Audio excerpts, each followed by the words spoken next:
the Rube Goldberg piece. We all appreciate the creativity and effort that went into the Rube Goldberg piece, but ultimately they feel the piece isn't clear enough for us to use for our audience.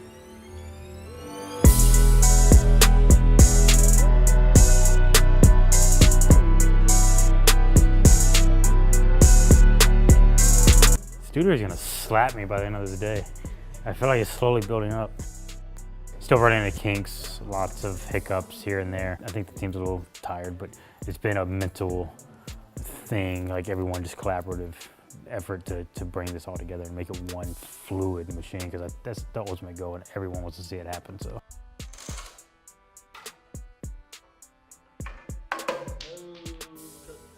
So we're just looking at the playback of the last shot, making sure that the timing of everything is good. How the fuck did that happen? That's a first. It's a first.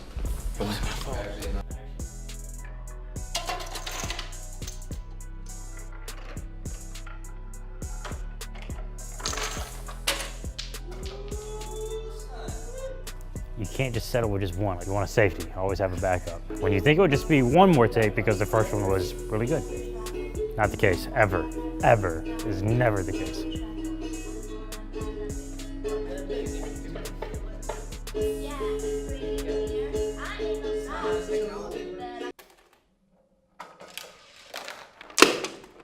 That was cool, it coming right towards the thing too. Yeah. So we try and do this underneath shot just as an option. Why not try to get down here and see what we can come up with? It looks pretty cool. I like it.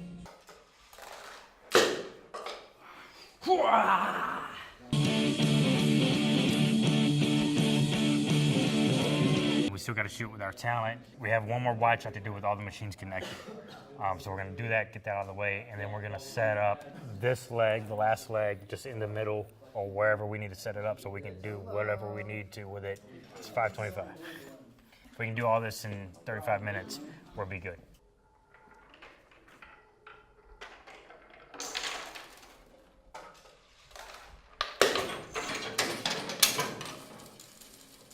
God dang it.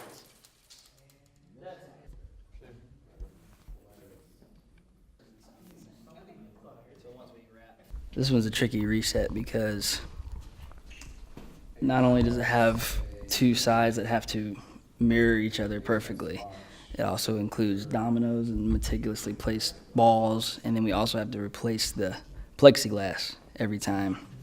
So we have to take that off, reset it, and then put that plexiglass back without having to knock over any of the dominoes or the balls that are there. So it's a tricky reset.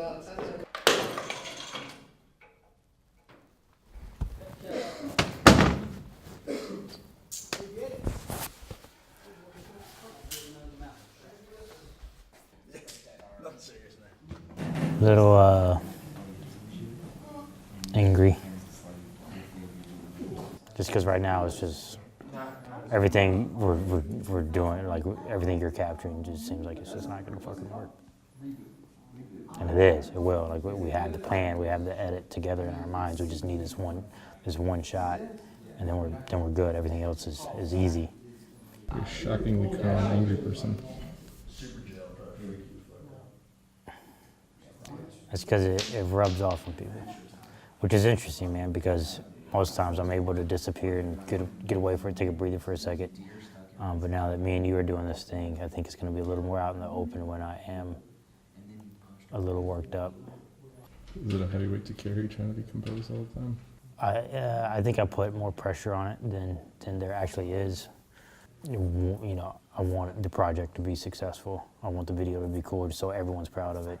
The last thing I want is for people to be like, oh, this one time we were on the shoot and it just didn't work, and they just kept trying. Like, you know what I mean? Like, it's a weird responsibility in my head. Yeah, honestly, yeah. Yeah, we definitely need to go back a little more. 1, 2, 3.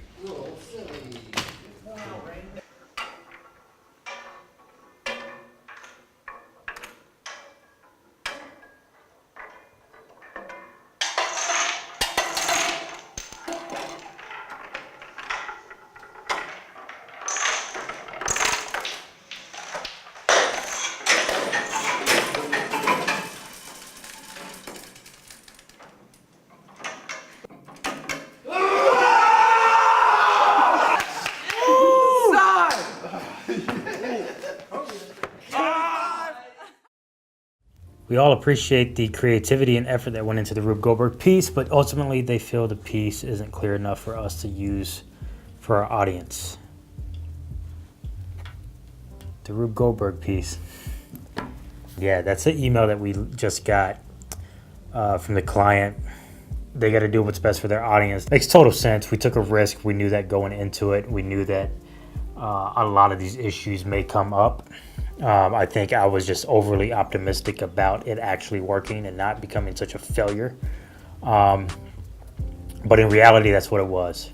It was complete and utter failure. We tried just so much, so much to make it work, so much time and effort from everybody through every stage, pre-production, production, and post-production.